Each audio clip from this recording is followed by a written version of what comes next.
सवाल में कहता है a particle of mass m and charge q is fastened to one and a।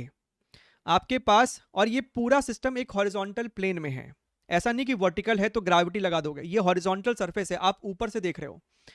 A point पे तुम्हारे पास एक चार्ज है।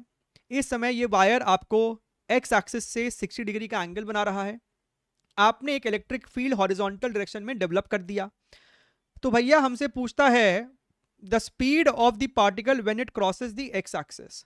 अभी होगा क्या कि इस इलेक्ट्रिक फील्ड के वजह से इस पॉइंट चार्ज पे आपको एक कांस्टेंट फोर्स लगेगा Q इंटू ई, जिसके वजह से ये जो आपका चीज है ना वो इस प्रकार से आपको गिरता गिरता नीचे आएगा, है ना।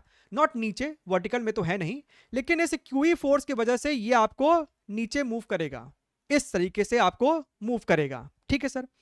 तो जब ये आपको मूव करता करता यहां तक आया ये चार्ज, इस समय इसकी स्पीड कितनी है हमसे पूछ रहा है। इस समय आपको इसकी स्पीड कितनी है हमसे पूछ रहा है। अगर तुम ध्यान से देखो तो इसके ऊपर आपको क्यूई फोर्स का वर्क डन होगा। अगर तुम बहुत ध्यान से देखो, अगर तुम बहुत ध्यान से देखो तो भैया आपको चार्ज का फोर्स के डायरेक्शन में डिस्प्लेसमेंट कितना हुआ है, कितना हुआ है सोच के बताना भैया।